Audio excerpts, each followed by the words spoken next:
Ok, vamos a comenzar con la clase de hoy y vamos a estudiar un poquito más lo que son los estilos cognitivos. La clase pasada vimos las diferencias individuales, que quiere decir pues toda la personalidad de cada persona, ¿no? Veíamos que todos somos diferentes y que hay factores que van a influir dentro de nuestra personalidad. Entre ellos, pues obviamente la carga genética que tengamos, obviamente de nuestros padres, y en el contexto donde nos desarrollemos.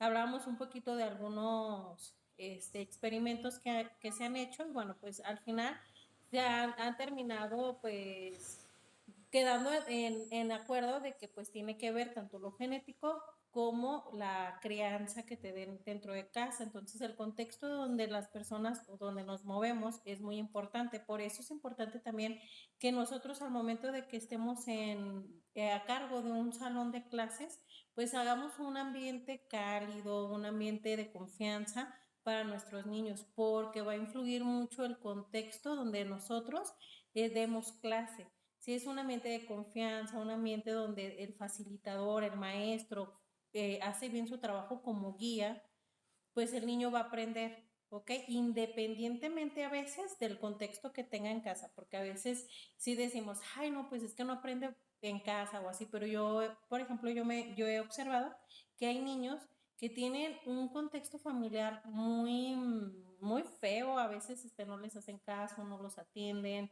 no son niños a lo mejor mimados, ni mucho menos, pero son niños bien responsables. Y he conocido dos casos. Uno fue cuando estaba en preescolar, era una niña bueno, la tuvo primero y segundo, y la niña era muy descuidada por su mamá. La abuelita obviamente la cuidaba, pero pues obvio, es una abuelita, o sea, tenía otros pendientes, pues hacía lo que podía, ¿no? Y la niña aprendí en casa, era una niña muy responsable, mientras la mamá a veces andaba de fiesta, de viajes y cositas así, la niña era muy responsable y lo que aprendía, todo lo que sabía, pues lo aprendía en la escuela, porque en casa pues obviamente no había como esa retroalimentación. Y aquí la importancia de tomar bien en cuenta nuestro papel y muy en serio, porque luego una vez me dice la mamá, me ve, me saluda y algo me dijo, yo me reí, ¿no? Y se me queda viendo y me dice, no inventes, crece, así se llama la niña, se ríe igual que tú, se ríe igualito. Entonces su punto de referencia a veces no son sus papás ni sus abuelos, a lo mejor eres tú. Y yo me daba mucho cuenta de eso porque luego también mi directora era tía de otras alumnas y me decían, juegan a la maestra y se ponen de acuerdo quién es Ale y quién era la otra chica, mi asistente, y quién es Dani. Y platican y hablan y las imitan tan bien. Y tú te das cuenta, al momento de que tú estás dando tu clase, tú ves los ojitos de los niños, cómo te están mirando. Y ahí es donde ellos te están tomando como referencia. Entonces somos espejos de los niños en muchas ocasiones. Obviamente si su contexto familiar es muy fuerte, no vas a influir tanto, pero si su contexto familiar es como un poco débil, vas a influir mucho. Otro caso lo tengo ahorita, que es un niño que en su familia son dos hijos, ¿no? Él es el menor, el mayor es la adoración de la mamá, es todo, ¿no? O sea, lo que quiera el mayor se les da, o sea, aparte se llevan por varios años, el mayor ya está en secundaria y el otro chiquitín, pues está en segundo de primaria. Y se nota mucho, pues, porque cuando el otro estaba en la primaria, el otro llegaba todo guapo, súper bien, ¿no? Y el otro no, o sea, el otro llegaba como más desarreglado, más descuidado, se nota, o sea, a veces de que trae calcetas de un color y la otra de otro, su ropa sucia, se ve que no, pues no lo cuidan mucho, o sea, la mamá jamás se contacta conmigo, nunca, nunca, nunca, nunca, o sea, nada. Y si él no hace tarea ahí en la escuela, pues ya no la hizo. No, y así él a veces platica muchas cosas. Por ejemplo, la otra vez platicaba que se había metido a bañar, se salió, se estaba cambiando y como que le dio sueño y se acostó y amaneció totalmente desnudo porque pues nadie fue a vigilarlo, o sea, nadie fue a ver que de verdad se hubiera acostado, que se hubiera cambiado, o sea, el niño despertó tal cual, ¿no? Y ese niño es muy listo y todo lo que aprende también lo aprende en casa, porque les digo, o sea, si él no hace la tarea ahí en la escuela, en el tiempo en lo que pasan por él, pues ya él si se va a su casa ya no hace tarea y hay papás que tú lo notas, ¿no? De que, ay, no alcanzó la tarea, maestra, por favor, mañana, que esto, o sea, bien preocupados. Y ella no, o sea, jamás, jamás. Yo creo que durante este ciclo escolar, no, nunca he interactuado con la mamá. No, nada, nada, nada, nada. Al principio del ciclo con el papá, una entrevista rápida que siempre hacemos y ya, fue todo. Entonces se nota mucho, pues. Y él, por ejemplo, se apega mucho a nosotras, es más cariñoso. Y hay niños que puede rescatar. Por ejemplo, su contexto familiar ahorita está como muy difícil porque aparte él nos cuenta que sus papás se están separando. Pero independientemente de eso, o sea, él es un niño que se dedica en las clases. El otra vez me dijo, es que no me quiero ir a natación porque si no, no alcanzo a hacer mi tarea. Y él es responsable ahí en la escuela. Y el otra vez me dijo, ah, ya me voy, porque era temprano. Y le dije, Santino, la tarea. Sí, y al día siguiente llegó muy contento, me dijo, sí la hice, sí la hice. Y a mí también me dio mucho gusto porque dije, nadie lo cuidó. O sea, yo sé que él fue de que él se llevó su cuaderno y él solito se puso a terminar su tarea porque nadie está al pendiente de él. Entonces, nos vamos a encontrar con muchos casos parecidos. Muchas veces con niños que solitos tienen su motivación, o que tú los puedes motivar. Entonces, tenemos que, pues obviamente, conocer los contextos de nuestros alumnos. Nosotros, por ejemplo, hacemos siempre una entrevista antes de iniciar el ciclo escolar con todos los papás. Es bien pesado porque obviamente tienes que darles tiempo extra, tienes que hablar papá por papá, no es como la junta que normalmente se hace iniciando el ciclo escolar. Es antes del ciclo escolar y entrevistas a los papás y vas conociendo a los alumnos y los papás están juntos, vas haciendo varias preguntas que, bueno, te van a ir ayudando a ir conociendo un poquito más del contexto del niño y entender ciertas situaciones. Entonces, bueno, hoy vamos a hablar un poquito más de los estilos cognitivos, de la manera en la que aprenden las personas y cómo esto también va a determinar la personalidad pues de nosotros, ¿no? Entonces, miren, déjenles, hago la presentación.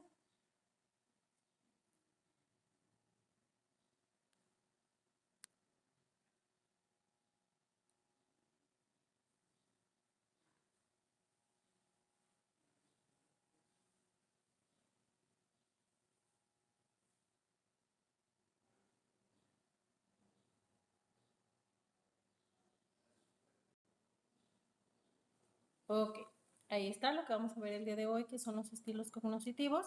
Y bueno, pues da referencia al conjunto y a las diferentes maneras en las que aprendemos, cómo procesamos la información, cómo pues tenemos ciertas habilidades para, por ejemplo, para mentir, o para ser creativos, para salir de algún problema. Todo eso tiene que ver con los estilos cognitivos y es lo que también veíamos la semana pasada con las diferencias individuales. O sea, todos somos diferentes y tenemos diferentes tipos de inteligencias, adquirimos la información de diferentes manales o de diferentes canales receptivos en los que tenemos. Y bueno, esto va a influir en nuestra manera de actuar. Dentro de nuestra personalidad se va a notar nuestros estilos cognitivos. A veces somos más verbales, hablando aprendemos, a veces somos más visuales, a veces somos más sensibles y por medio del tacto llegamos a aprender o como sensoriales a partir de todas las sensaciones que estemos.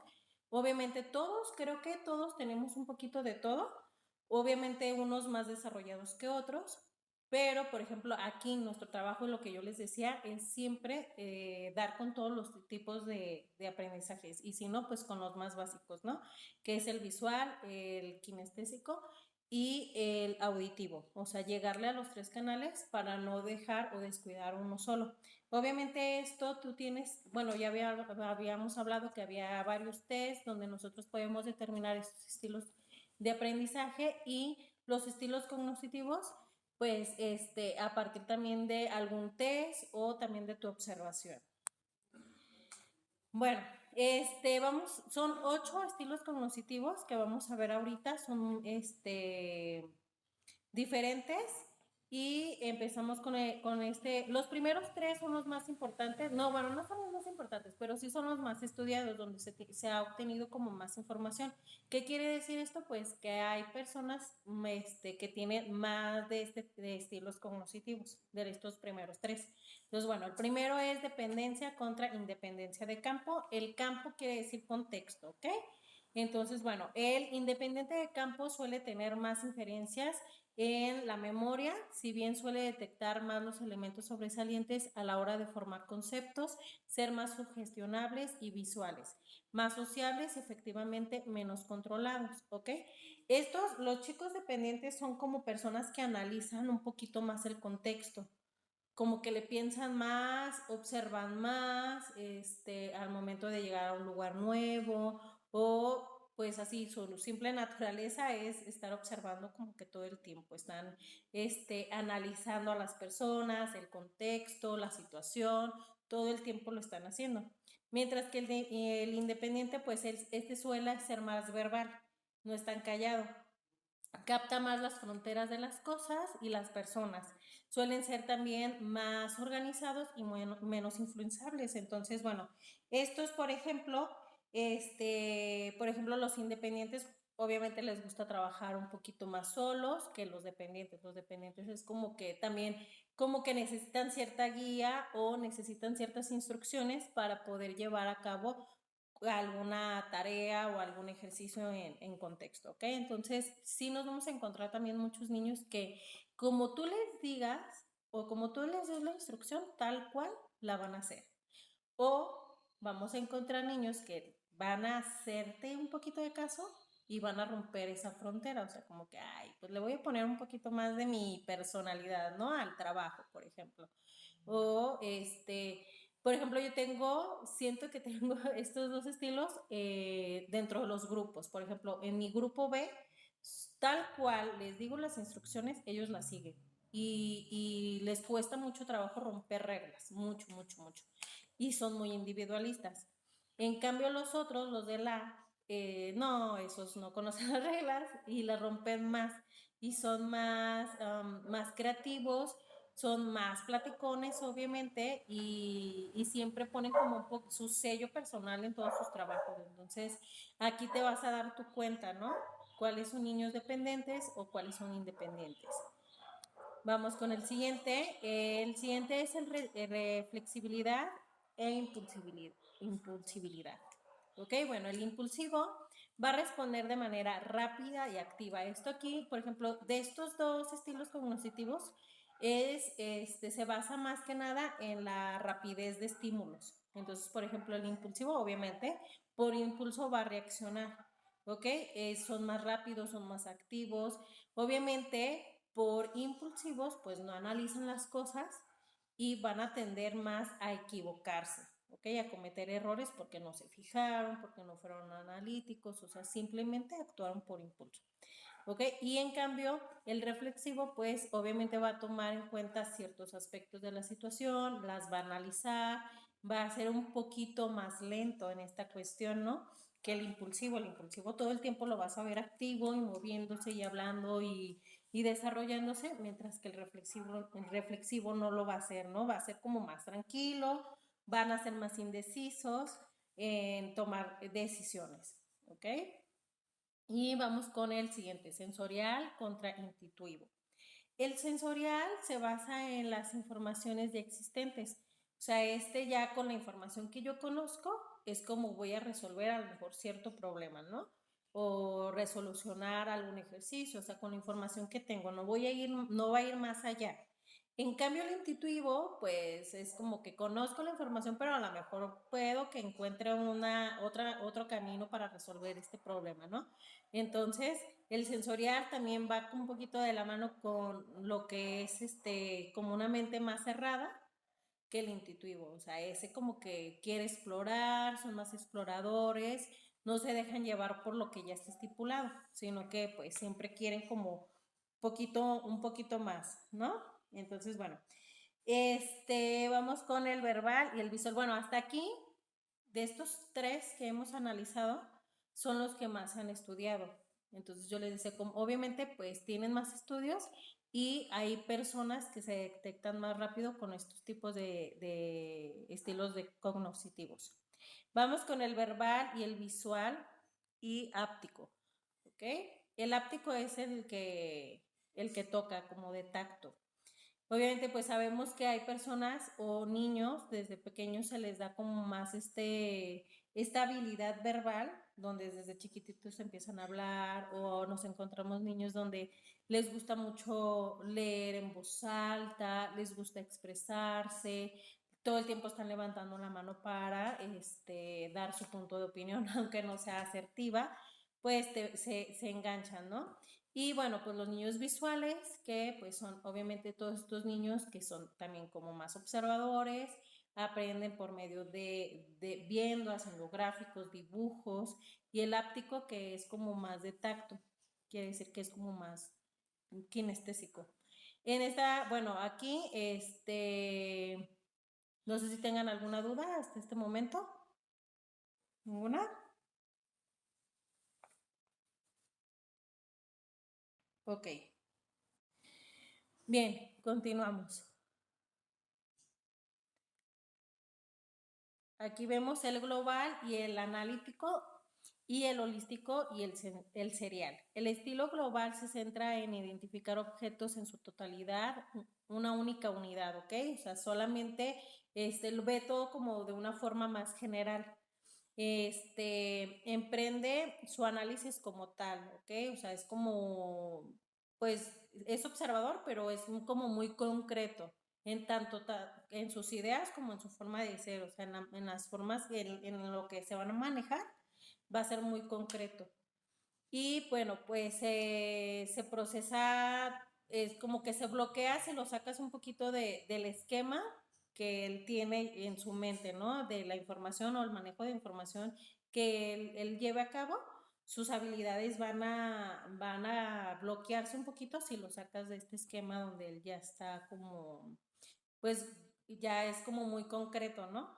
Entonces, bueno, sin embargo, el analítico subdivide todo, las diferencias detalla todo, ve como ciertos caminos y bueno, él procesa la información sin necesidad de conocer todos los datos, o sea, no tiene como una visión de más allá, o sea, él como que se va desarrollando, es como una persona que está en el momento y lo que vaya surgiendo y así, en cambio el global no, es que hay reglas, hay modos de comportarse, hay conductas, entonces es como más cerrado en ese aspecto. No se desenvuelve tan rápido como el otro. Bien, vamos con el convergente y el divergente. En estos estilos de aprendizajes, el convergente se centra en buscar las soluciones concretas a partir de la convergencia de la información disponible. El divergente intenta proponer alternativas diversas entre las cuales puede ser más difícil escoger. El convergente, como veíamos en el anterior, llega a ser un poco más cerrado en su manera de pensar. Tal cual, conoce la información, no se sale, por ejemplo, aquí vemos muchas personas que, si les dicen, este es tu trabajo, hasta ahí llegan, no llegan a más. O sea, es que este es mi trabajo. A mí me acaban de decir o me acaban de decir dar esta lista de actividades que tengo que hacer, entonces de ahí se basa y de ahí no se va a salir. En cambio, el divergente, pues, por ejemplo, propone alternativas. Oye, pues si no lo hacemos tal cual, si lo hacemos más fácil, entonces siempre busca como otras opciones. Y a lo mejor, dentro de todas estas opciones, ninguna es parecida. A lo mejor todas pueden ser diferentes. O sea, como que tienen una mente más revuelta. Y bueno, vamos con el nivelador y el agudizador. Mientras que el nivelador tiende a ignorar y a infraevaluar las diferencias entre los elementos para simplificar y ello permite generalizar con mayor facilidad. Los agudizadores tienden a retener las diferencias y remarcar distinguiendo con mayor claridad diferentes elementos, ¿ok? Nivelador es como esta persona que siempre va a ser como también igual, como más concreto, va a llevarse, va a llevar un contexto como, pues sí, más concreto, más analítico, más apegado como que a lo que debe de ser, mientras que los agudizadores, esos no, o sea, también están buscando la manera más fácil, buscan ciertas opciones, no son nada parecidos, o sea, es el contrario del otro, ¿ok? Entonces, bueno, a partir de que vemos estos estilos cognitivos, me faltó uno, el último, que es el tolerante y el intolerante. También aquí hablamos de mentes abiertas y mentes muy cerradas. El tolerante es esta persona que puede cambiar su manera de aprender, que está abierto de aprender nuevas alternativas, nuevos caminos, no se cierra. En cambio, el intolerante pues no es capaz, no es como, le cuesta trabajo, porque realmente a veces si nosotros nos podemos observar, ya sea en la escuela, con los compañeros, con los amigos, dices, bueno, es que es tan fácil aprender esto, o sea, para mí fue muy fácil, pero hay personas que no, o sea, como tal cual lo aprendieron, su manera de cambiarlo va a ser muy difícil. Y es más, a veces ni lo van a poder lograr. Y nos damos cuenta ahorita con la tecnología, ¿no? Como algunos nacimos con la tecnología y fuimos creciendo con ella, pues es como rápido. Llega otra tecnología nueva y pues la agarras y ya, o no tienes tanto miedo a. Sin embargo, nuestros papás o nuestros abuelos que aprendieron y crecieron de cierto modo, para ellos es más difícil adaptarse a estas nuevas tecnologías. Y ha habido papás que dicen, bueno, órale, pues aunque me tarde 3 días aprendiendo, lo logran, ¿no? Pero hay gente que no, que dice, no, yo no le muevo, yo no le muevo y yo no lo muevo, que vemos que pues no salen de los celulares que no son tecnológicos, pues ahora sí que los cacahuatitos o maneras de pensar que son muy cerradas y muy apegadas a lo antiguo. Y hay personas que son de la misma generación y las ves renovadas y las ves que son muy tecnológicos. Entonces ahí, por ejemplo, ahí está el claro ejemplo, ¿no? O sea, de tolerante e intolerante, de tener una mente muy abierta y estar disponible para aprender nuevas cosas a ser intolerante, ¿no? De que no, pues así yo no aprendí, así no son mis valores y así yo me voy a seguir desarrollando en la vida. Entonces, bueno, estos, estos 8 estilos cognitivos que acabamos de ver, pues obviamente van a influir muchísimo en nuestra personalidad, no solamente de la manera en la que vamos a aprender, sino también en cómo nos vamos a desenvolver dentro de nuestros contextos. Entonces es importante que los conozcamos y conozcamos las maneras en las que van a aprender nuestros alumnos, porque así es como nosotros también nos vamos a manejar con ellos.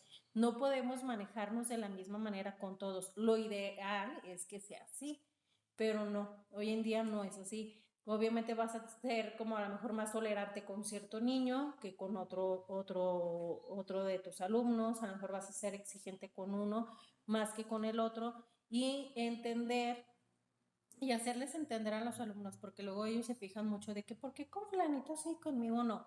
Pues entender que somos diferentes, entonces, con fulanito tengo un acuerdo y contigo tengo otro y lo vamos a respetar. ¿Estás de acuerdo? Por ejemplo, nosotros les manejamos mucho la palabra de riega tu jardín es enfócate en ti, no te enfoques en los demás. Entonces, lo que sea contigo, contigo, y tú no te preocupes por el otro que no entregó, que si entregó a tiempo, que si hubo otra resolución diferente contigo, o sea, ¿por qué? Porque todos somos diferentes. Y yo les digo a los niños, no es competencia entre ustedes, es competencia contigo mismo. Si hoy lo hiciste bien, mañana lo puedes hacer mejor. Si hoy no lo hiciste tan bien, pues mañana tienes otra oportunidad, pero no te fijes si fulanito lo hizo bien, lo hizo mal, está feo, está bonito, o sea, es centrarte en ti. Entonces tenemos que ser muy claros con esto porque de repente no puedes ser igual con todos tus alumnos, no puedes. Y ya pues hoy en día, por ejemplo, la educación te lo dice, ¿no? La metodología que se está usando actualmente pues es centrarte en el alumno y centrarte en el alumno es tomar en cuenta sus estilos de aprendizaje, sus estilos cognitivos, sus maneras de aprender. Entonces, obviamente, la manera en la que tú vas a interactuar con ellos también, de cierta manera, con algunos alumnos va a ser diferente.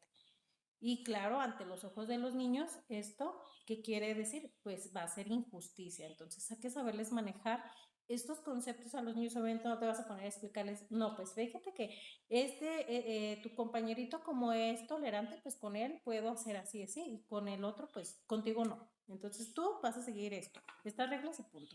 Entonces no las vas a explicar así, pero pues sí, de una manera en lo que ellos entiendan que pues no vas a ser igual en algunas cosas con todos, sino que va a haber algunas diferencias porque todos somos diferentes y no pasa nada, ¿ok? Entonces, manejárselos mucho y nosotros les digo, nosotros lo manejamos mucho de riega tu jardín y ya entre ellos se lo dicen, maestra, fulanito está haciendo no sé qué, lo está haciendo diferente, no lo está haciendo como tú dijiste. Y otros, riega tu jardín, ya se lo dicen entre ellos, entonces está padre, ¿no? Ya es como que, ay, sí es cierto, ¿no?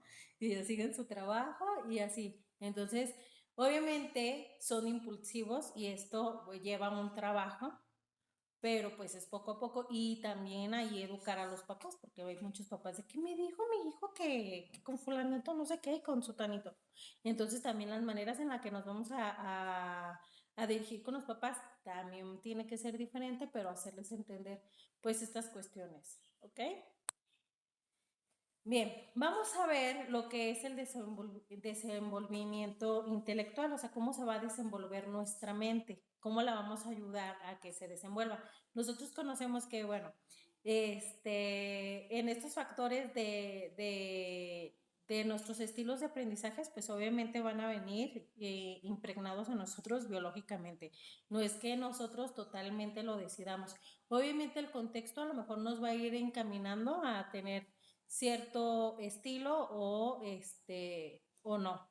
Aquí, bueno, pues vamos a ver que pues normalmente se mide el coeficiente intelectual, ¿ok? Entonces, todos tenemos un coeficiente intelectual, obviamente si hay ciertos niveles y si estás debajo del nivel normal o general, pues eres como de cierta manera catalogado como un retrasado mental.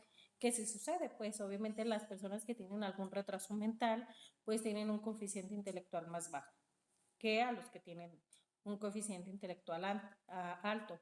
Aquí vamos a ver que, bueno, pues los términos que se utilizan para estas personas que tienen un cierto nivel de intelecto y vamos a ver cómo se manejan. Ahorita te vas a dar cuenta que todos tenemos una habilidad que nos hace únicos y que pues por ende desarrollamos diferentes inteligencias. Estaba checando la hora, todavía tengo tiempo. Entonces, bueno, uno de los conceptos que se usan, pues es el superdotado, aquellos niños que son súper inteligentes. Estos niños, pues, tienen diferentes áreas, a lo mejor son muy habilidosos con todo, ¿no? Con retener la información, con aprender, con desarrollar, con hacer. Entonces, bueno, pues son estas personitas que destacan en esta forma, ¿no? Como también que hacen como todo súper perfecto. Luego tenemos el dotado o el niño de inteligencia superior, que es aquel que tiene pues este coeficiente intelectual superior a 135. Entonces son niños a lo mejor muy listos, captan a la primera, no tienes que explicarles todo y hacen las cosas bien, ¿no? Las hacen aparte bien hechas, ¿no? Con calidad. Los chicos precoces que aquí pues se integran los niños con un desarrollo intelectual inusual por su edad, a lo mejor van más avanzados o estos niños que llegan a tener una conversación con un adulto y la van desarrollando, ¿no? No nada más es como que hablen de caricaturas, sino que llegan a tener una conversación con un adulto mantenida y puede ser a lo mejor de la guerra, de la información que está saliendo hoy en día, de nuevas enfermedades y si se dan.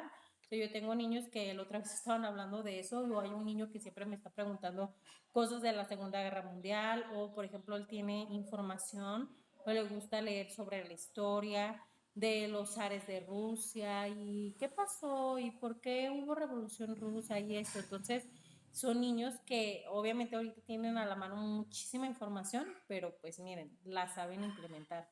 Entonces son estos niños precoces que siempre van como un pasito adelante que los otros. Los chicos prodigio son aquellos que muestran una capacidad fuera de lo común en el área concreta del conocimiento. Esto en lo que es la música, la pintura, y la memoria, o sea, como que destacan en este apartado artístico donde lo tienen como muy desarrollado. Si nos damos cuenta, a veces hay niños que hacen unos dibujos espectaculares y dices, ¿cómo? O sea, la estructura de sus trabajos que son de muy buena calidad, o saben mucho de música. Entonces aquí nos vamos a ver que son niños como más prodigios, o por ejemplo, lo hemos visto en películas, ¿no? De que hay niños que a veces, como el Elton John, que no iba a una escuela, él de música, y él podía tocar el piano, o por ejemplo, en su película se muestra que, por ejemplo, él va a la escuela de música, lo meten porque es muy bueno, y la maestra empieza a tocar el piano, y él solamente al ver y escuchar la melodía no ve las partituras, él empieza a repetir. Entonces, por ejemplo, ese es como un niño prodigio. Los niños brillantes se definen a quienes destacan en un contexto determinado por su capacidad, o sea, pues tienen alguna habilidad, como por ejemplo las que acabamos de mencionar, y destacan, ¿no? O sea, a lo mejor tienes muchos niños que saben dibujar muy bien, pero destaca por eso, o por desarrollan cierto talento, que es el que sigue. Es una persona que tiene un rendimiento superior en un campo concreto, sea intelectual, creativo, deportivo, o sea, como que desarrollan más esas capacidades, ¿ok? Y el excepcional sale de la norma general, y pues también, o sea, como que lo que hace es muy bien hecho y sobresale de. Entonces, aquí lo que les comentaba hace ratito, aquí te vas a dar cuenta que hoy en día pues tenemos o nos damos cuenta de que no nada más vamos a ser brillantes a la hora de manejar información o de retenerla, sino que podemos ser brillantes, podemos ser talentosos de la manera creativa, de la manera en la que nos desenvolvemos, o en la manera de que solucionas algún problema. Entonces, eso, ¿qué quiere decir? Pues que obviamente tu cerebro está trabajando y que tienes esta inteligencia o tienes esta capacidad para desarrollar todas estas habilidades. Aquí, bueno, vemos que para el desarrollo de la inteligencia, pues desde chiquitos, esto tiene que ver mucho también ya con la crianza, porque obviamente un bebé que desde chiquito lo están estimulando, a lo mejor va a estimulación, o mamá le da esa estimulación sensorial o visual, obviamente con otros niños, a lo mejor aquí me encuentro con un niño ya que por genética tiene como este desarrollo intelectual, y a lo mejor no va a haber diferencia, pero si no tiene esta carga genética desarrollada con este estilo cognitivo, pues a lo mejor va a ser un niño más lento a comparación al niño que se le ha llevado un estímulo visual, auditivo, kinestésico tal vez, con estímulos sensoriales, estímulos de música, visuales, donde tu mamá o las mamás se dediquen a estarlos estimulando a un niño que no se le estimula o que no se juega con ellos. Recuerden que el juego es súper importante y desde casa se maneja, o sea, se nota aparte, por ejemplo, se nota mucho cuando hay un núcleo familiar donde hay hermanos y entre ellos juegan y comparten, son como más habilidosos, tienen menos a engancharse con un problema, al contrario de niños que a lo mejor son hijos únicos, que se enganchan más con los problemas, que no saben resolucionar algún problema, que no saben compartir, o sea, se nota mucho, ¿ok? Entonces, bueno, aquí vemos que el desarrollo cognitivo de 3 a 6 años es un pensamiento mágico. Aquí ellos van a creer que son superhéroes, creen mucho, por ejemplo, en el ratón de los dientes y cositas así, ¿no? De 6 a 12 años es un pensamiento más lógico, o sea, más o sea, pues lo normal, ¿no? O sea, lógicamente no existe un ratón de los dientes, o son los papás que traen los regalos, o sea, se manejan más en lo que ven dentro de su contexto. Y a partir de los 12 años es un pensamiento más analítico, o sea, ya refutan y por qué. Que ahorita como estamos aquí, hoy en día, creo que el analítico se viene ya desde antes, o sea, el buscar por qué, para qué, de los niños, ¿no? Desde chiquititos ya están preguntando, ¿y por qué esto? ¿Y por qué? ¿Y para qué? ¿Y por qué le dices así y no le dices de otra manera, ¿no? Entonces ya están analizando tu forma de ser, tu forma de pensar, tu forma de hablar, lo están analizando, o sea, como que ya se va desarrollando desde antes. Aquí les puse una tabla donde vemos lo que es el desarrollo. Sobre todo nos vamos a fijar en el desarrollo cognitivo de los bebés de los 0 a los 6 años. Obviamente cada etapa los niños tienen que ir aprendiendo nuevas cosas y se van desarrollando en esta forma. Por ejemplo, pues vemos bebés que son a lo mejor más independientes y esto lo podemos captar.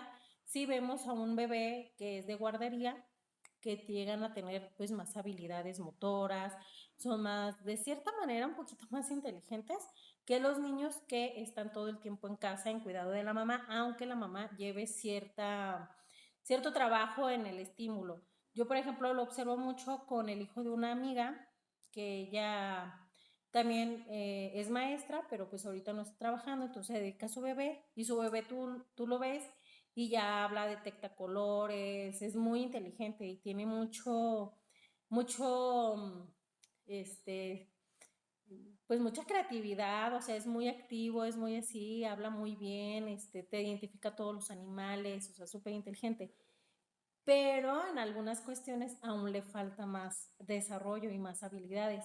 En cambio, por ejemplo, y somos de las mismas, de la otra amiga, su sobrina, lleva como más estímulo porque va a guardería y esta niña pues ya va al baño, ya controla bien esfínteres, es muy inteligente, también ya habla, o sea, sí le gana, así como un poquitito, sí le gana un poquito más. Y pues es obviamente al estímulo, que la otra niña también está relacionando, si se está desarrollando dentro de otros niños y de un contexto más estimulador que el otro niño que está en casa, en cuidado de mamá, creo que siempre llega como un cierto límite, no es tan abierto. Entonces, bueno, aquí les voy a dejar esta tabla para que la analicen más adelante y aquí vemos algunos estilos de aprendizaje, ¿ok? Vemos no nada más tenemos el de visual, kinestésico, el auditivo, sino que vemos también aquí las inteligencias múltiples que tienen mucho que ver con esto. Por ejemplo, tenemos niños que son muy visuales, son lingüísticos, o sea, se les da mucho el habla, saben manejar mucho pues esta ley de la palabra, ¿no? O sea, la saben manejar muy bien. O niños musicales, naturalistas, interpersonales. Entonces aquí todo lo que es la teoría de las inteligencias múltiples, pues nos da a conocer que tenemos varias maneras de llevar el aprendizaje o de desarrollar ciertas habilidades. Vemos también el modelo Felder y Silva, que es sensitivo intuitivo, visual verbal, inductivo deductivo, secuencial global, activo reflexivo, de las cuestiones que acabamos de ver también. Se relaciona mucho. El modelo Cole, tiene que ver con las personas que son activas, reflexivas, teóricos y pragmáticos. Y el de modelos de hemisferios cerebrales. O sea, hay una cantidad de estilos de aprendizajes, pero pues todo lleva a lo mismo, ¿no? De entender que todos somos diferentes y que no vamos a aprender de la misma manera. Y aquí, bueno, les puse como el puntuaje del coeficiente intelectual de 130 es muy dotado, entonces veíamos por ejemplo al principio que el que llevaba 135 pues era súper mega inteligente, ¿no? Y de ahí pues hacia abajo obviamente vemos que de 70 a 79 lleva un retraso mental. La mente pues obviamente se puede estimular lo que es con ciertos ejercicios, lo veíamos la semana pasada o antepasada con algunos ejercicios donde nosotros podemos estimular la mente y pues hacerla más habilidosa, ¿no? Aquí algunas actividades que podemos ayudar a que nuestra mente se desarrolle un poquito más, pues es cambiar las rutinas, no hacer todos los días lo mismo. Esto también tiene que ver con la generación de nuestras clases. Si tú ya planeas, ya trabajas dentro del campo educativo, no planees siempre de la misma manera. Que tus niños no sepan qué van a hacer hoy, o sea, que sea sorpresa y eso también los estimula. Y pues hace que las capacidades y las habilidades de cambios de rutinas que sean un poquito más abiertos. Entonces traten siempre de desarrollar clases diferentes, no siempre de la misma manera o no siempre con la misma secuencia, sino que siempre ir cambiando algo, ¿no? La manera de aprender, esto va a ayudar a eso.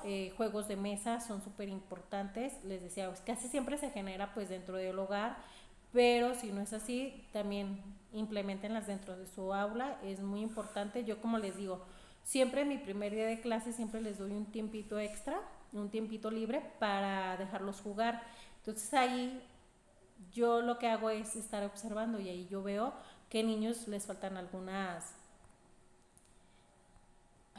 cosas para desarrollarse o veo que cuál es el niño envidioso o cositas así. Entonces eso te va a ayudar a observar porque por medio del juego pues los niños, una, aprenden y dos, tú los puedes llegar a conocer.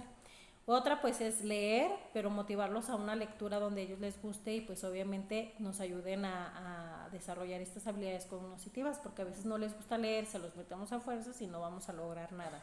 Actividades artísticas, la música, las manualidades, de repente tener música dentro de nuestro salón está padre, entonces les va a ayudar a generar pues un mejor conocimiento, los deportes y bueno, pues usar como ciertas actividades de crucigramas, sudokus, cosas que nos ayuden a estar como que con la mente ciertamente concentrada y a la vez trabajando, ¿no? Entonces eso está muy padre. Pues desarrollar todas estas actividades para tener un mejor desenvolvimiento con nuestros alumnos.